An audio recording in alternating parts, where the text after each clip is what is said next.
Hello, आप सभी का बहुत बहुत स्वागत है नर्सिंग गुरुकुल के इस अमेजिंग से प्लेटफॉर्म पर।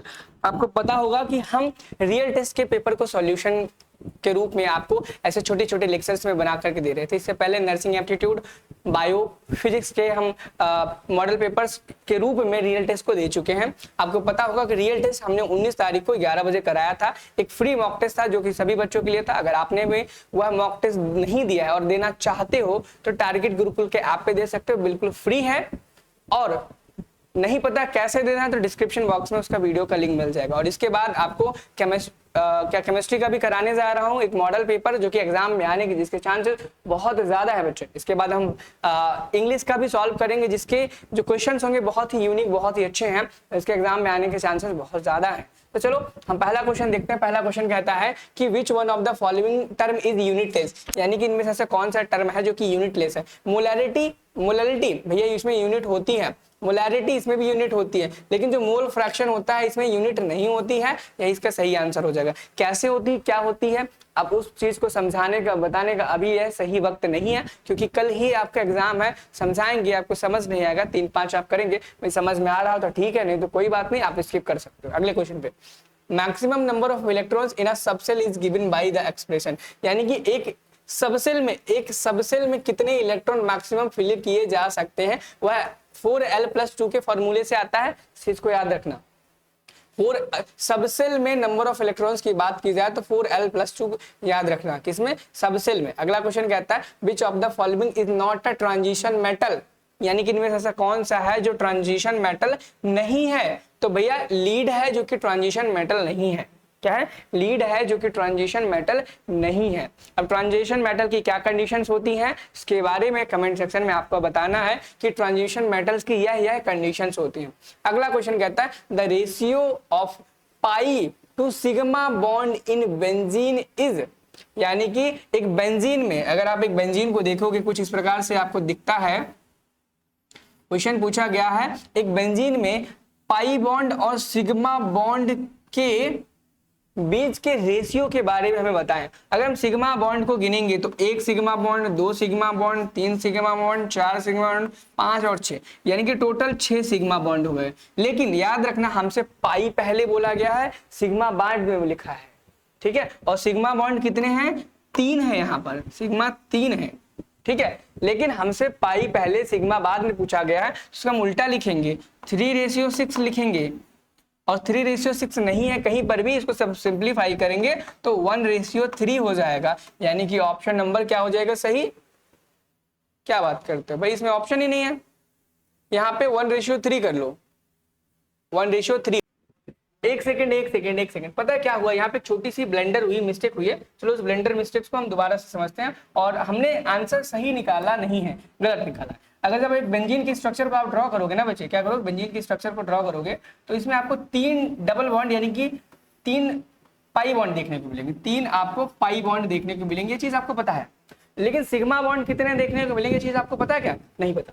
6 तो डायरेक्ट हो गए, 6 तो डायरेक्ट हो चुके हैं, प्लस 6 सिग्मा बॉन्ड हो गए। अब उसके बाद अब 1 2 3 बॉन्ड तो है, एक हाइड्रोजन भी तो यहाँ पर लगा होगा सिग्मा बॉन्ड के लिए, एक हाइड्रोजन यहाँ पर भी तो लगा होगा, एक हाइड्रोजन यहाँ पर भी तो लगा होगा, एक हाइड्रोजन यहाँ पर भी तो लगा होगा, एक हाइड्रोजन यहाँ पर भी तो लगा होगा। कितने हाइड्रोजन हो गए टोटल, 1 2 3 4 5 6 हाइड्रोजन बोले तो प्लस 6 सिग्मा, यानी कि 3 पाई प्लस 12 सिग्मा बॉन्ड होते हैं इसमें।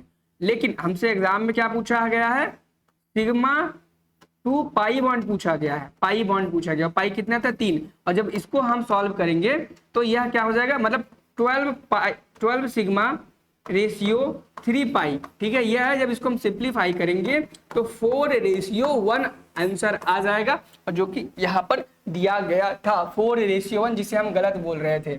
अरे यार किसका पूछा गया है, पाई टू सिग्मा पूछ दिया गया है, पाई टू सिग्मा बोला ना, पाई टू सिग्मा तो 1:4 हो जाएगा, पाई टू सिग्मा 1:4 हो जाएगा। यहाँ पर इन्होंने आंसर सही दिया था, लेकिन हमने थोड़ी सी बेवकूफी कर दी थी निकालने में, जिसका हमने सही निकाला, ठीक है। अगले क्वेश्चन पे चलेंगे। अगला क्वेश्चन देखेंगे क्या कहता है। अगला क्वेश्चन कहता है spherical shape of rain water droplet is due to, यानी कि जब बारिश होती है बूंदे नीचे गिरती हैं तो इसका शेप स्फेरिकल हो जाता है, वह किसके कारण होता है? तो उसे वह होता है सरफेस टेंशन के कारण। किसके कारण होता है? सरफेस टेंशन के कारण होता है। अगला question the normal pH range of human blood is, यानी कि ह्यूमन ब्लड का पीएच रेंज कितना होता है? 7.35 टू 7.45 तक होता है, बच्चे याद रखना। अगला क्वेश्चन कहता है the standard electrode potential of standard hydrogen electrode SHE fixed, यानी कि मानक हाइड्रोजन इलेक्ट्रोड SHE का इलेक्ट्रोड विभव निश्चित होता है और कितना होता है? वह होता है 0 होता है। ये चीज पता होनी चाहिए। अगला question the formula of soda ash का फॉर्मूला क्या होता है? तो भैया Na2CO3 सोडा ऐश का फॉर्मूला होता है। यह किस चीज का फॉर्मूला है यह आपको हमें बताना है। ऐसे कई तमाम क्वेश्चन मैं आपको करा चुका हूं पहले, कहां पर? हमारे मॉडल पेपर्स में, हमारे एक्सपेक्टेड क्वेश्चंस में, हमारे जो भी मैराथन क्लासेस हमने कराई होंगी पहले, हमारे जितनी भी PYQ सीरीज है उनमें ये क्वेश्चंस को कराया गया। अगला क्वेश्चन कहता है रिडक्शन प्रोसेस इन्वॉल्व, यानी कि रिडक्शन प्रोसेस में क्या होता है? तो बच्चों याद रखना रिडक्शन प्रोसेस में एडिशन ऑफ क्या होता है? एडिशन ऑफ हाइड्रोजन होता है, एडिशन ऑफ हाइड्रोजन होता है, लॉस ऑफ O2 होता है, लॉस ऑफ O2 होता है, और गेन ऑफ इलेक्ट्रॉन होता है, गेन ऑफ इलेक्ट्रॉन होता है। क्या होता है? गेन ऑफ इलेक्ट्रॉन होता है। और सेम जस्ट इसका उल्टा हो जाएगा ऑक्सीडेशन के लिए। किसके लिए हो जाएगा? ऑक्सीडेशन के लिए। यहाँ पर आपसे रिडक्शन के लिए पूछा गया है, तो हो सकता है आपसे ऑक्सीडेशन के लिए पूछा जाए एग्जाम में, तो याद रख लेना जस्ट इसका उल्टा होता है।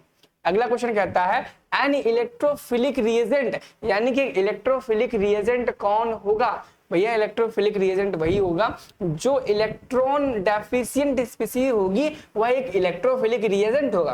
और न्यूक्लियोफिलिक स्पीसीज की बात करें, न्यूक्लियोफिलिक स्पीसीज वह होगी जो इलेक्ट्रॉन रिच होगी। क्या होगी? इलेक्ट्रॉन रिच होगी, उसके पास इलेक्ट्रॉन्स की डेंसिटी बहुत ज्यादा होगी। चलो अगले क्वेश्चन 59 पे चलेंगे। अगला क्वेश्चन कहता है the IUPAC name of the compound, एक कंपाउंड दिया गया है, इसका IUPAC नेम आपको बताना है। कहां पर बताना है? इस क्वेश्चन में बताना था। तो चलो हम इस क्वेश्चन के आंसर को करते हैं, यानी कि IUPAC नाम इसका लिखना सीखते हैं कि कैसे हम IUPAC नेम इसका। अरे भाई ये क्या है, मिट क्यों नहीं रहा है? अरे ऐसा मेरी क्लास में होना होता है। ठीक है चलो देखो यहाँ पे हम गिनना स्टार्ट करेंगे 1 2 3 4 5, 1 2 3 4, तो हम यहाँ से गिनेंगे 1 2 3 4 और 5। यहाँ पर सेकंड नंबर पर इन आता है। अब देखो सेकंड नंबर पर इन कहाँ है? तो दो जगह तो इन है, पेंट टू इन है, पेंट टू इन है। अब 4 पे आइन है, 4 पे आइन है, तो ऑप्शन नंबर 1 करेक्ट हो जाएगा। भैया पेंट था मतलब पास था, 2 पे इन था, इन लगाया, 4 पे आइन है, आइन लगाया। यह इसका आंसर नहीं होगा, option number A he correct हो जाएगा। अगला क्वेश्चन कहता है कि chlorination of methane is an example of, यानी कि मीथेन का जो क्लोरीनेशन है वह किस प्रकार का एग्जांपल है? तो वह सब्स्टिट्यूशन रिएक्शन है बच्चों। क्या है? सब्स्टिट्यूशन रिएक्शन है। अगले क्वेश्चन पे चलेंगे। अगला क्वेश्चन कहता है कि जो आइसोटोनिक सॉल्यूशंस होते हैं उनकी कौन सी चीज होती है जो सेम होती है? क्या बॉइलिंग पॉइंट सेम होता है, सेम मेल्टिंग पॉइंट होता है, सेम वेपर प्रेशर होता है, सेम ऑस्मोटिक प्रेशर होता है? तो जो आइसोटोनिक सॉल्यूशंस होते हैं उनका बॉइलिंग पॉइंट क्वथनांक नहीं बोलेंगे इसको, समान उबलने का बिंदु, क्वथनांक ही शायद बोलते हैं। ठीक है यही हो जाएगा, सेम ऑस्मोटिक प्रेशर हो जाएगा। मेरे अकॉर्डिंग तो यही हो रहा है। तो आपका ये जो आइसोटोनिक सॉल्यूशन, आइसो का मतलब पता है आपको? सेम होता है, टोनिक मतलब कंसेंट्रेशन। जब एक सॉल्यूशन में उसका जो कंसेंट्रेशन है बाहर से और अंदर से दोनों साइड से सेम हो जाता है, क्या? ऑस्मोटिक वाला। कौन सा? ऑस्मोटिक प्रेशर जब किसी सॉल्यूशन का सेम हो जाता है उसको आइसोटोनिक बोलते हैं। अब कभी कंडीशन आती है हाइपरटोनिक, कभी होती है हाइपोटोनिक। वह कौन सी कंडीशन होती है उसके बारे में कमेंट सेक्शन में आपको हमें बताना। अगला क्वेश्चन है the concentration term independent of temperature, यानी कि इनमें से ऐसी कौन सी कंसंट्रेशन टर्म है जो इंडिपेंडेंट है टेम्परेचर के? कौन सी है? तो मोलैलिटी है जो कि टेम्परेचर के इंडिपेंडेंट है। किसके है? टेम्परेचर के इंडिपेंडेंट है, याद रखना। अगला क्वेश्चन, इनमें से for redox reaction to proceed in a cell the EMF must be, यानी कि रिडॉक्स रिएक्शन होने के लिए सेल का ईएमएफ क्या होना चाहिए बच्चे? पॉजिटिव होना चाहिए, निगेटिव होना चाहिए, फिक्स्ड होना चाहिए, जीरो होना चाहिए। तो कौन होना चाहिए? तो पॉजिटिव होना चाहिए। अगला question, the unit of cell constant, यानी कि जी स्टार की वैल्यू क्या होगी? तो इस क्वेश्चन का आंसर आपको हमें बताना है। यह क्वेश्चन आपको होमवर्क में दिया है, आपको लिखना है Q64, उसके बाद आंसर जो भी है इस क्वेश्चन को आपको हमें कमेंट में बताना है। आपको पता होगा, अगर आपने मॉडल पेपर मेरे साथ लगाए हैं कि जितने भी मैं क्वेश्चन कराता हूं उनमें से एक क्वेश्चन हमेशा होमवर्क में देता हूं, जो क्वेश्चन मुझे लगता है ये क्वेश्चन आने की जो चांसेस है, प्रोबेबिलिटी है उसकी बहुत ज्यादा है। चलो अगले क्वेश्चन पे चलेंगे। For a zero order reaction the rate of reaction is, भाई देखो बहुत इंपॉर्टेंट है, जो जीरो ऑर्डर रिएक्शन होता है उसकी रेट ऑफ रिएक्शन क्या होती है? वह इंडिपेंडेंट होती है इनिशियल कंसंट्रेशन के। क्या होती है? इंडिपेंडेंट होती है इनिशियल कंसंट्रेशन के। अगर आप रेट ऑफ जीरो ऑर्डर लिखोगे तो भैया के बराबर ही आता है, और यह k इक्वल टू x/t होता है। ये चीज आपको पता होगी अगर आपने केमिकल काइनेटिक्स बहुत ही अच्छी तरीके से पढ़ी होगी। सेम उसी प्रकार से जीरो ऑर्डर की हाफ लाइफ की अगर बात करते हैं तो a0/2k होता है, याद रखना, एग्जाम में पूछा जा सकता है। अगर आप टी हाफ की बात करते हैं, फर्स्ट ऑर्डर, ये जीरो का है, क्या है? जीरो का ऑर्डर है। अगर यहीं पर फर्स्ट ऑर्डर की हाफ लाइफ की बात करें, फर्स्ट ऑर्डर की हाफ लाइफ का बात करें तो 0.6932/k हो जाता है, और फर्स्ट ऑर्डर का हाफ लाइफ भी इनिशियल कंसंट्रेशन के इंडिपेंडेंट होता है। इस चीज को याद रखना, ठीक है। इसका जीरो ऑर्डर रिएक्शन होता है इंडिपेंडेंट, और फर्स्ट ऑर्डर का half life independent of initial concentration होता है, ठीक है। अगले क्वेश्चन पे चले। अगला क्वेश्चन कहता है transition metals have behave as a good catalyst because, यानी कि जो ट्रांजिशन मेटल्स होते हैं एक बहुत ही अच्छे कैटलिस्ट की तरह बर्ताव करते हैं। वह क्यों करते हैं? क्योंकि इनका वेरिएबल ऑक्सीडेशन स्टेट होता है, ठीक है। अगला क्वेश्चन EDTA, बहुत इंपॉर्टेंट क्वेश्चन है। सबसे पहली चीज, EDTA एक चिलेटिंग एजेंट है, इसको याद रखना। क्या है? चिलेटिंग एजेंट है, याद रखना। ब्लड क्लॉटिंग में भी हेल्प करता है। क्या करता है? ब्लड क्लॉटिंग में भी हेल्प करता है। और एक यह हेक्साडेंटेड लिगेंड है, इसको भी याद रखना। केमिस्ट्री के लिए आपको हेक्साडेंटेड याद रखना पड़ेगा, सिलेटिंग याद रखना पड़ेगा, ठीक है। एंड अगला क्वेश्चन 68, इनमें से कौन सा ऐसा है जो कि कॉलिगेटिव प्रॉपर्टी है? इनमें से ऐसा कौन है जो कि एक कॉलिगेटिव प्रॉपर्टी है? यही पूछा गया है ना। Vapour pressure, lowering pressure, relative lowering in vapour pressure, यहाँ पे जितने भी ऑप्शन है इनमें से जो पहला ऑप्शन है रिलेटिव RLBP, जिसको बोलते हैं RLBP। एंड अगला क्या होता है? Freezing in depression point, freezing in depression point. उसके बाद ऑस्मोटिक प्रेशर होता है, और एक चौथा बचता है, वो कौन सा होता है? उसका आंसर आपको हमें कमेंट में बताना है। अगले क्वेश्चन पे चले, ज्यादा क्वेश्चन नहीं है, 69 नंबर वाला question. The shape of ammonia NH3 molecule is, यानी कि अमोनिया NH3 का मॉलिक्यूल का जो शेप है वह क्या हो जाएगा? मैंने आपको हाइब्रिडेशन वाले, यानी कि model paper number 7, model paper number 6 में बताया था कि हाइब्रिडाइजेशन कैसे निकालते हैं। हाइब्रिडाइजेशन कैसे निकालते हैं? अब NH3 की बात की गई है, यानी कि अमोनिया का निकालने के लिए हम लिखेंगे नाइट्रोजन के ऊपर होते हैं 5, 2 ऐसे, तो एक से यहाँ हाइड्रोजन जुड़ेगा, एक से यहाँ हाइड्रोजन जुड़ेगा, एक से यहाँ हाइड्रोजन जुड़ेगा। क्या जुड़ेगा? हाइड्रोजन जुड़ेगा, और यह एक लोन पेयर हो जाएगा। ये इसका स्ट्रक्चर बन गया। हमने क्या बताया था? सिग्मा प्लस लोन पेयर को ऐड करो, सिग्मा प्लस लोन पेयर को ऐड करो। इसमें कितने सिग्मा बॉन्ड हैं? 3 सिग्मा बॉन्ड हैं, प्लस एक लोन पेयर है। ये कितना हो जाएगा? टोटल 4 हो जाएगा। क्या ये स्टेरिक नंबर बताया था? स्टेरिक नंबर जब 4 हो जाए तो कौन सा हाइब्रिडेशन होता है? तो sp3 होता है, याद रखना। और sp3 टेट्राहीड्रल होता है। क्या होता है? टेट्राहीड्रल होता है बच्चे। क्या होता है? टेट्राहीड्रल होता है, ठीक है। अगले क्वेश्चन पे चले। अगला क्वेश्चन कहां गया? टेट्राहीड्रल, ऑप्शन नंबर 3, ठीक है। टेट्राहीड्रल, अच्छा, एक सेकंड याद रखना, एक छोटी सी मिस्टेक हुई। मिस्टेक यानी कि यहाँ पर सब कुछ सही है। जब आपका sp3 हाइब्रिडाइजेशन आता है, ध्यान रखना एक छोटी सी कंडीशन है, उस कंडीशन को याद रखना। जब sp3 आता है तो sp3 में भी याद रखो, जब sp3 आता है तो कंडीशन कैसी बन सकती है, दो कंडीशन बन सकती है। पहला कि आपके 4 सिग्मा बॉन्ड डायरेक्ट आ जाए, दूसरी कंडीशन आती है कि आपके 3 सिग्मा एक लोन पेयर बन जाए, 3 सिग्मा एक लोन पेयर बन जाए। अगर 4 सिग्मा आता है डायरेक्ट तो टेट्राहीड्रल होता है, क्या होता है, टेट्राहीड्रल होता है। लेकिन वहीं पर अगर 3 सिग्मा एक लोन पेयर आता है तो बाई पिरामिडल बन जाता है। पिरामिडल है ना,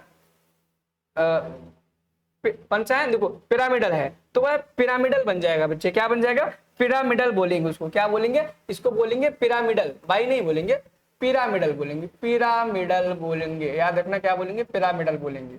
जब 4 सिग्मा डायरेक्ट हो तो उसको टेट्राहेड्रल बोलते हैं, जब 3 सिग्मा एक लोन पेयर हो तो उसको पिरामिडल बोलते हैं, याद रखना, ठीक है। इसका आंसर ऑप्शन नंबर डी हो जाएगा, पिरामिडल, ठीक है। अगला question, which gas is known as laughing gas, यानी कि कौन सी गैस है जिसे लाफिंग गैस नाम से जानते हैं। तो नाइट्रस ऑक्साइड जो गैस है उसे हम लाफिंग गैस के नाम से जानते हैं। अगले क्वेश्चन को देखें, pH of pure water, pH पूछा गया है प्योर वाटर का 25 डिग्री टेम्परेचर पर, तो कितना हो जाएगा, 7 पीएच हो जाएगा, यानी कि न्यूट्रल हो जाएगा, न्यूट्रल रहेगा पानी। एंड ये लास्ट क्वेश्चन है केमिस्ट्री का, which of the following element is a noble gas. बहुत सरल क्वेश्चन है, लगभग 3 से 4 मॉडल पेपर्स में इस क्वेश्चन को कराया गया था। इस क्वेश्चन का क्या राइट आंसर हो जाएगा, आर्गन, ठीक है, आर्गन हो जाएगा।